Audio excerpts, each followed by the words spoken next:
시청자 여러분 안녕하세요. 부동산 투자의 미래 부투미 진행의 정민입니다.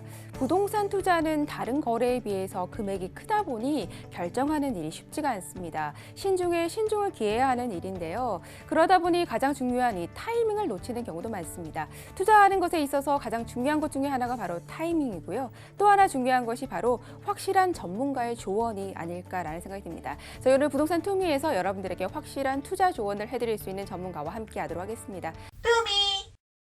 네, 우리 몸에 이상이 있다면 정밀 진단을 통한 원인 분석이 가장 먼저겠죠. 부동산 시장도 마찬가지입니다. 부동산 MRI 시간 진행하도록 하겠습니다. 오늘 함께해 주실 여러분들의 부동산 주치 투미부동산연구소의 김재경 소장님 자리 주셨습니다. 소장님 안녕하세요. 안녕하세요. 당신의 부동산 주치 김재경 소장입니다. 부동산 투자를 결정했다 하더라도 쉽게 결정 못 내리는 이유 중 하나가 바로 부동산이라고는 하지만 부동산의 카테고리가 너무 넓기 때문인데요. 어느 부동산 상품에 투자해야 되느냐, 이거는 또 손실 낼 수 있지 않느냐라고 하면 정말 머리가 아파옵니다. 그런데 오늘 어떤 부동산 상품이 확실한 투자처인지 설명해 보도록 하겠습니다. 네, 오늘 확실한 전문가의 조언 기대해 보도록 하겠습니다. 저 오늘 만나볼 부동산 MRI 응급 환자 궁금합니다. 화면으로 만나볼게요. 네, 바로 오늘의 응급 환자는 재개발을 주목해야 하는 이유입니다. 최근 들어서 재건축에 대한 규제가 굉장히 강해지고 있고 며칠 전에도 뉴스에서 굉장히 많은 내용들이 나왔습니다. 그러다 보니 많은 분들이 좀 재개발에 눈을 돌리는 것도 사실이고요.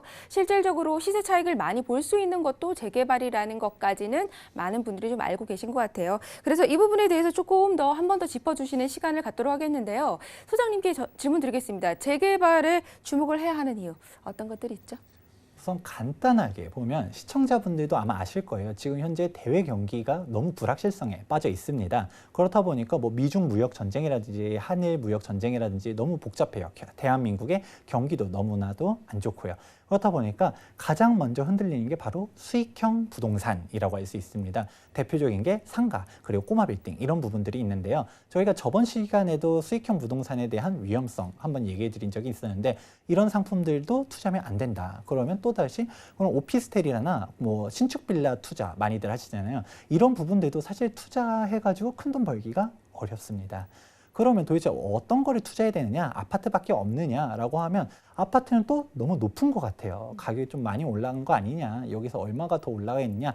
불안해 하시는 분들이 있는데 이런 모든 요건들을 다 충족하면서도 확실한 투자처가 바로 있습니다. 바로 재개발이라고 할 수 있는데 이 재개발이 투자 가치가 왜 있는지 한번 살펴보도록 하겠습니다. 자, 우선 가장 기본적인 거는 현 부동산 시장의 핵심을 알아봐야 됩니다. 네. 왜 지금 정책을 펼치는데 자꾸 부동산 가격을 못 잡을까? 이런 부분들을 한번 생각해 볼 필요가 있는데요. 네. 제가 역으로 한번 물어볼게요. MC님, 혹시 내가 돈이 많아요? 그러면 어떤 아파트에서 살고 싶으신가요? 일단 저는 이 프로그램 너무 좋아요. 항상 가정을 하는데 제가 항상 돈이 많다라고 가정을 하니까 일단 상상만으로도 너무 좋아요. 일단 돈이 많다면 가장 핫한, 강남의 가장 핫한 곳에서 신축 아파트, 고층, 전망이 한강 뷰가 쫙 보이는 그런 곳에서 살고 싶습니다. 돈이 많다라고 하면 그런 데 가고 싶잖아요. 네네. 사람의 욕심은 다 똑같아요. 내가 진짜 가고 싶은데 돈이 안 돼가지고 못 가는 거지. 일단은 사람들이 원하는 입지들은 그런 곳이라는 것이죠. 그러면 서울 중심지의 신축 아파트를 공급해야 되는데 사실 상기 신도시라든지 좀 애꿎은 경기도에다가만 막 아파트를 짓고 있다는 거예요. 그럼 핵심은 서울에 집을 더 지어야 되는데 근데 실질적으로는 그러지 못해요. 이유는 바로 서울에 빈택지가 없기 때문입니다. 서울에서 빈택지가 없는 전통적인 구도심이다 보니까 얘를 아파트를 지으려면 재개발 혹은 재건축으로밖에 갈 수가 없는데요. 그럼 일단 재개발, 재건축이 무엇인지 많이 들어본 것 같지만 잘 모르시는 분들도 있을 수 있으니까 간단하게 얘기를 해보도록 하겠습니다. 네. 재개발과 재건축은 부시고서 다시 아파트를 짓는 거는 똑같아요. 그런데 법적인 차이는 기반시설이 양호하냐 그리고 불량하냐의 차이가 있습니다. 기반시설이 양호하냐 열악하냐 이것만 가지고서 사실 감이 잘 안 오실 수가 있어요. 네. 근데 현실적으로 놓고 보면 가장 아파트 같은 경우를 다시 지을 때 재건축의 경우는 아파트를 부수고 다시 아파트를 짓는 게 재건축이다. 그리고 빌라라든지 단독주택, 뭐 다세대 이런 거를 부시고서 다시 짓는 것을 재개발이다라고 생각하시면 10중 8구는 간단하게 맞춰 들어갈 수 있을 거라고 보고 있습니다. 재개발과 재건축 알고 계시는 분도 많겠지만 좀 간단하게 설명을 잘 해주셨습니다. 저도 귀에 쏙 들어오는 것 같고요. 최근의 뉴스, 며칠 전에 뉴스도 봤는데 이 재건축에 대한 규제가 굉장히 많이 들어오고 있어요. 그렇죠? 그렇죠. 저희가 재건축에 대한 규제는 이전에 한번 디테일하게 얘기해 본 적이 있어요. 가장 대표적으로는 재건축 초과이익 관수제가 있고요. 그리고 안전진단 강화, 그리고 전매 제한 강화가 있습니다. 그런데 이런 부분들에 있어서 가장 대표적인 대못이라고 할 수 있는 게 바로 재건축 초과이익 관수제입니다. 저희가 저번에 한번 길게 얘기한 게 기억이 어떻게 나시나요? 네, 지난번에 저희가 제초안에 대해서도 이야기를 했고요. 이 부분 때문에 굉장히 큰 타격이 있다라는 말씀 드렸어요. 혹시 좀 더 자세하게 보고 싶으시면 지난번 김정희 소장님의 방송을 또 다시 한번 보셔도 도움이 좀 되실 것 같네요. 그렇죠? 네, 이렇게 재건축 같은 경우는 사실상 지금 올스톱이라고 할 수가 있는데요. 재개발과 재건축 이 두 가지를 비교해가지고 봤을 때 사실상 신축 아파트를 공급할 때 지금 남아있는 건 재개발이다라고 정리해 볼 수가 있을 것 같습니다.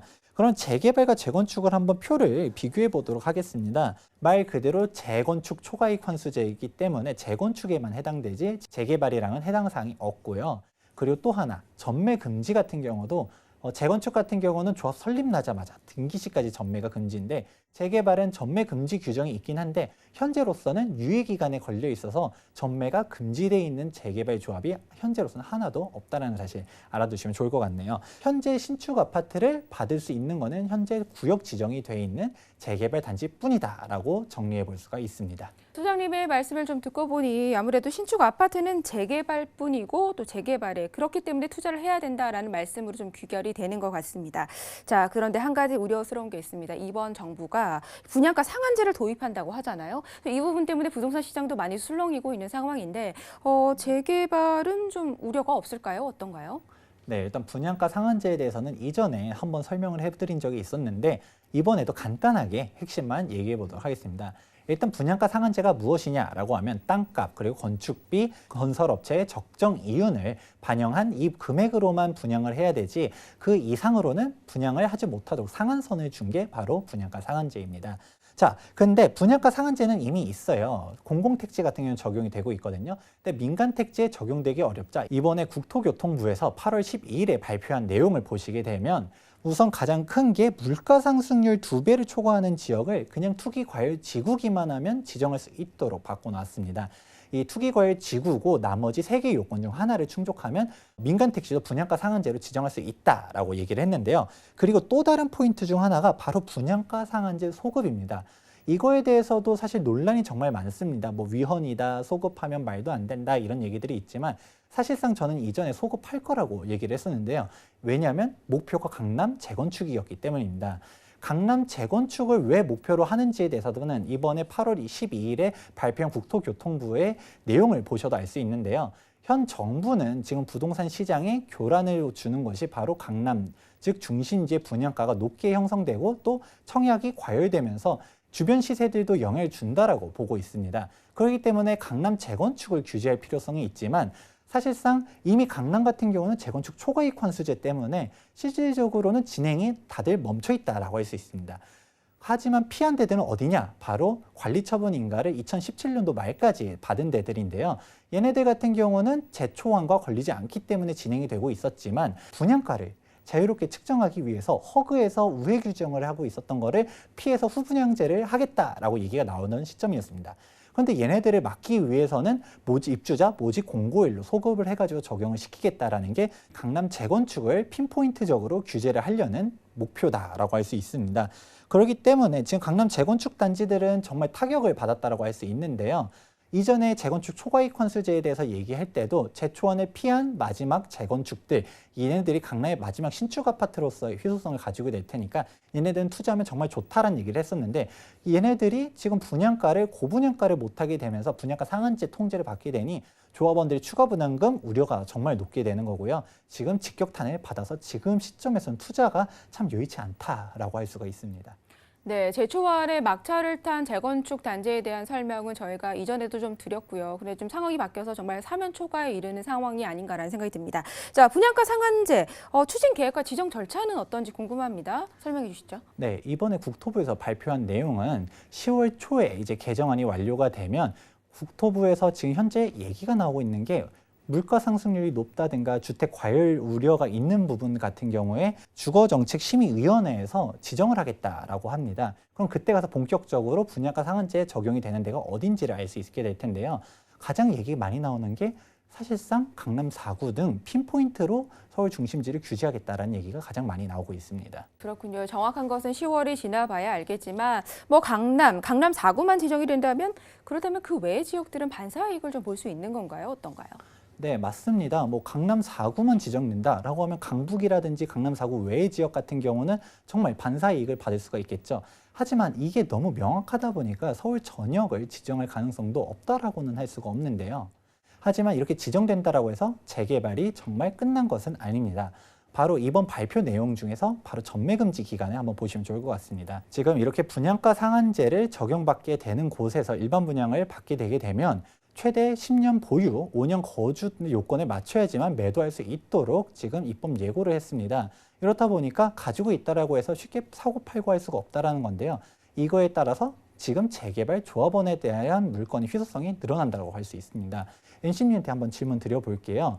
지금 아파트가 신축 아파트가 지어져요. 예를 들어 2,000세대 대단지인데 1,000세대가 일반 분양이에요. 근데 일반 분양 물건이 거래가 안 된다. 그럼 어떻게 될까요? 그렇다면 조합원의 물건만 남아있는 거 아닌가요? 그렇죠. 그럼 조합원의 물건을 사야 하고 그렇다면 한정된 수가 한정되어 있으니까 희소성의 가치가 높아지는 것. 그렇죠. 네. 지금 사실상 거래를 하려고 보면 신축 아파트가 조합원 물건밖에 거래가 안 되는 상황이 나올 수 있습니다.